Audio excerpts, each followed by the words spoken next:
दो बहुओं वाली सास। सरस्वती के दो बेटे हैं। बड़े बेटे राम की शादी रज्जू से हुई है और छोटे बेटे श्याम के लिए लड़की देखने का सिलसिला जारी है। एक दिन रज्जू की माँ का फोन आता है और उसकी सास फोन उठाती है। हेलो, कौन बोल रहा है? दूसरी तरफ फोन पर रज्जू की माँ लीलावती बोलती है। हेलो समधन जी, मैं लीलावती बोल रही हूँ, रज्जू की माँ। अरे नमस्कार समधन जी, कैसी हो? बहुत दिनों के बाद याद किया आज। यहाँ पर तो सब कुछ ठीक है, बस मेरी तबीयत थोड़ी खराब है। अगर बुरा न मानो तो एक बात बोलूं? अरे कैसी बात कर दिया आपने समधन जी, आपकी बात का बुरा क्यों मानना, बोलिए बोलिए। मेरी कुछ दिन से तबीयत ठीक नहीं है और यहाँ पर मेरी देखभाल करने वाला कोई नहीं। क्या आप रज्जू को कुछ दिन के लिए मेरे पास भेज सकती हैं? ठीक है, हम रविवार को रज्जू को छोड़ जाएंगे। इतना कहकर सरस्वती फोन काट देती है और अपनी बहू को आवाज लगाती है। रज्जू, ओ रज्जू, जल्दी यहाँ आना तो। क्या हुआ माँ जी, कुछ चाहिए था क्या? अरे नहीं, कुछ नहीं चाहिए। अभी तुम्हारी माँ का फोन आया था, उनकी कुछ दिन से तबीयत खराब है, वो तुम्हें बुला रही है। राम को फोन करके कह दे कल की 2 ट्रेन की टिकट करा देगा, मैं भी जाऊंगी तुम्हारे साथ। इतना सुनते ही रज्जू राम को फोन करके सारी बात बताती है और 2 टिकट के लिए बोल देती है। शाम को खाने के टेबल पर सब रज्जू के जाने की बात करते हैं। तब रज्जू का देवर श्याम कहता है, भाभी आज बहुत खुश लग रही हो, मायके जाने की इतनी खुशी, उफ। खुश क्यों ना हो देवर जी, कितने दिन बीत गए अपनी माँ से मिले, और इस बार तो मैं 1-2 महीना रह कर ही आऊंगी। जब आपका मन करे तभी आना। अच्छा एक बात तो बताओ, वहां से क्या लाओगी मेरे लिए? देवर जी कहो तो देवरानी ले आओ। वैसे भी सभी घर वाले चाहते हैं कि आपकी जल्दी से शादी हो जाए। श्याम शर्मा जाता है और चुप हो जाता है। इतने में राम कहता है, रज्जू, तुमने जाने की सारी तैयारी तो कर ली है ना? कपड़े तो रख लिए ना? थोड़े गर्म कपड़े भी रख लेना, वहां ठंड होगी, और जल्दी आने की कोशिश करना। ठीक है, मैं जल्दी आने की कोशिश करूंगी बस।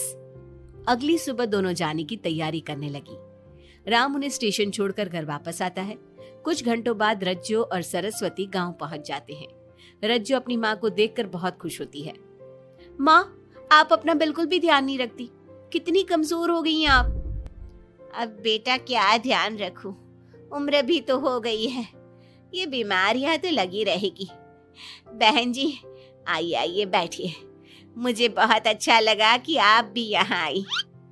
अगले दिन सरस्वती अपने घर वापस जाने लगती है तो लीलावती से कहती है, बहन जी ध्यान रखना आप अपना, आपकी तबीयत ठीक हो जाए तो आप भी रज्जू के साथ आ जाना, रज्जू के बिना तो घर सूना सूना लगेगा। अब सरस्वती अपने घर आ गई और घर की सारी जिम्मेदारी भी उस पर आ गई। एक दिन वो कपड़े धोकर छत पर सुखाने जाती है। बाल्टी में से टपकता पानी सीढ़ियों को गीला कर देता है और नीचे उतरते समय रज्जू की सास यानी कि सरस्वती देवी का पैर फिसल जाता है और वो गिर जाती है। ओह, अरे मेरी माँ मर गई, मेरा पैर तो गया। लेकिन घर में कोई नहीं था। सरस्वती जैसे तैसे अपने आप को संभालती जाकर कुर्सी पर बैठती है। वो अपनी बहू के बारे में सोचती है। अगर रज्जू होती तो मुझे संभाल लेती और घर भी संभाल लेती। अब घर के काम कौन करेगा? मैं डॉक्टर के पास कैसे जाऊं? बहुत दर्द हो रहा है। जब राम और श्याम घर आते हैं तो अपनी माँ की ऐसी हालत देखकर वो जल्दी से डॉक्टर को बुलाते हैं। डॉक्टर सरस्वती के पैर पर पट्टी बांधता है और उसे आराम करने की सलाह देता है। राम कहता है, माँ आप बस आराम करो, मैं रज्जू को खबर कर देता हूँ, वो कल ही यहाँ आ जाएगी। अरे रहने देना बेटा, उसकी माँ की तबीयत ठीक नहीं है, कुछ दिन में वो खुद ही आ जाएगी, उसे परेशान मत कर। माँ अब हमें श्याम की भी शादी कर देनी चाहिए। कभी घर में कोई ऐसी परेशानी आती है तो कोई तो होगा घर संभालने वाला। आप और रज्जू की घर के काम काज में मदद भी हो जाएगी। कुछ समय बाद श्याम की शादी सीमा से हो गई। लेकिन सीमा ने तो आते ही घर में क्लेश शुरू कर दिया। वो छोटी छोटी बातों पर लड़ती और उसे देखकर रज्जू का भी बर्ताव बदल गया। एक दिन सीमा सुबह उठने में लेट हो गई और रज्जू ने नाश्ता बना दिया। सभी अपने अपने काम पर चले गए। जैसे ही सीमा अपने कमरे से आई तो रज्जू ने कहा, तुम साफ सफाई कर लो, मैं कपड़े धोने जा रही हूँ, जल्दी काम हो जाएगा। रज्जू की बात सुनते ही सीमा आग बबूला हो गई और कहने लगी, आज मैं उठने में लेट क्या हो गई? आप मुझ पर हुक्म चलाने लगी। मुझसे कोई इस तरह से बात करी है मुझे बिल्कुल भी पसंद नहीं है। अरे सीमा, ये किस तरह की बात कर रही हो तुम मुझसे? मैंने कोई हुक्म नहीं दिया तुम्हें। मैं तो बस काम को जल्दी खत्म करने की बात कर रही हूँ। उन दोनों की नोक झोंक सुनकर सरस्वती बाहर आ जाती है और दोनों को समझाती है। शाम को सब एक साथ खाना खाने लगे। लेकिन खाने के बाद जब सब अपने कमरे में चले जाते हैं और खाने की टेबल पर थाली यूं ही छोड़ देते हैं, सरस्वती को ये देखकर बहुत गुस्सा आता है। वो दोनों बहुओं को बुलाकर कहती है, तुम सब खाना खाकर चले गए, अब ये बर्तन कौन उठाकर रखेगा? मेरे लिए छोड़कर गई हो सारा काम। तुम दोनों को शर्म नहीं आती? अब दोनों बहुएं एक दूसरे के ऊपर बात टालते हुए फिर लड़ने लगी। ये देख सरस्वती परेशान हो गई। उसने दोनों को डांटा और उन्हें अपने कमरे में भेज दिया। सरस्वती ने जूठे बर्तन धोए। कुछ दिन इसी तरह चलता रहा। अब दोनों सास की नजरों में एक दूसरे को गिराने में लग गई। माँ जी, जब भाभी फोन पर बात कर रही थी ना, तो कह रही थी मैं अपने मायके चली जाऊंगी तो देखते हैं कि कौन काम करता है। अरे हम सबकी बुराई कर रही थी वो। बहू, किसी की बात चुपके से सुनना गलत है ना। तुम आज के बाद ऐसा मत करना। अब तुम जाओ, मैं रज्जू को समझा दूंगी। सरस्वती ने रज्जू से बात करके उसे समझा दिया। लेकिन रज्जू को अपनी देवरानी पर बहुत गुस्सा आया। अब वो भी सीमा की चुगली अपनी सास से करने लगी। अगले दिन रज्जू अपनी सास के कमरे में जाती है और कहती है, मैंने सीमा को बात करते सुना था। वो देवर जी से कह रही थी कि अगर हम लोग अलग कहीं रहे तो हम ज्यादा खुश रहेंगे, रोज रोज की लड़ाइयों से भी बचेंगे। सरस्वती को इस बात पर गुस्सा तो बहुत आया, लेकिन उसने कुछ कहा नहीं। जब दोनों बहुओं को लगा कि सरस्वती उनकी बातों में नहीं आने वाली, तो उन्होंने रिश्तेदारों और पड़ोसियों से एक दूसरे की चुगली करना शुरू कर दिया। जब सरस्वती को ये बात पता चली तो उसने इनकी लड़ाई को शांत करने का उपाय निकाला। रज्जो, सीमा, यहाँ आओ दोनों। दोनों अपनी सास के पास आती हैं। कल मैं घर में हवन करवा रही हूँ। तुम पड़ोसियों और रिश्तेदारों को आने के लिए कह दो और हवन की सारी तैयारी कर लो। हवन का दिन आ गया। पंडित जी रामायण का पाठ करने लगे। माता सीता से महान कोई पत्नी नहीं। उन्होंने अपने पति के लिए सारे राजपाट, सुख सुविधाएं त्याग दी। अगर कोई पत्नी अपने पति को परिवार से अलग होने को कहती है तो वो पाप की भागीदार होती है और बेटों को भी मां से अलग नहीं होना चाहिए। सीमा पंडित जी की बात बहुत ध्यान से सुन रही थी और उनकी हाँ में हाँ मिला रही थी। ऐसे ही रामायण का पाठ अंतिम सीमा पर आ गया, जिसमें विभीषण के बारे में बताया गया था।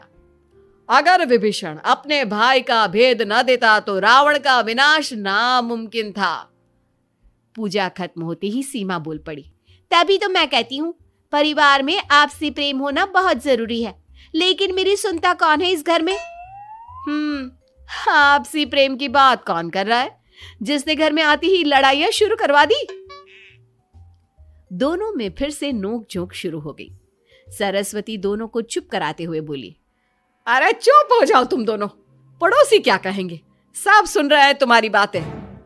तभी उनमें से एक पड़ोसन बोलती है, सरस्वती बहन, क्यों चुप करवा रही हो अपनी बहुओं को? हमें तो इनके बारे में सब कुछ पता है। ये दोनों हमारे घर आकर एक दूसरे की चुगली करती है। तुम्हारे घर की हर छोटी से छोटी चीज पता है हमें।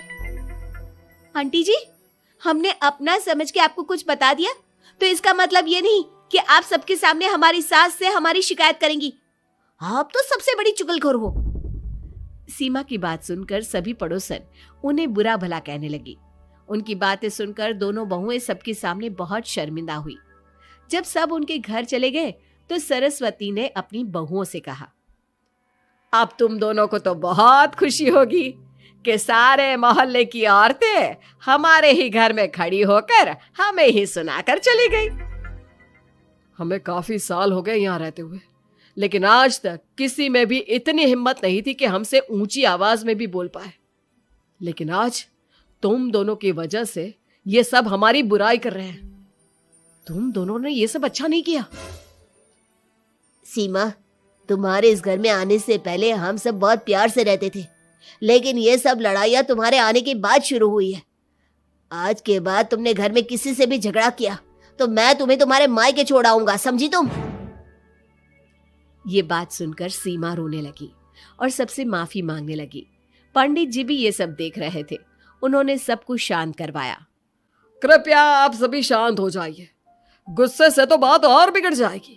अगर आप दोनों बहुएं मिलकर रहती, घर की बात घर में रखती, तो कोई आपसे कुछ कहने की हिम्मत नहीं करता।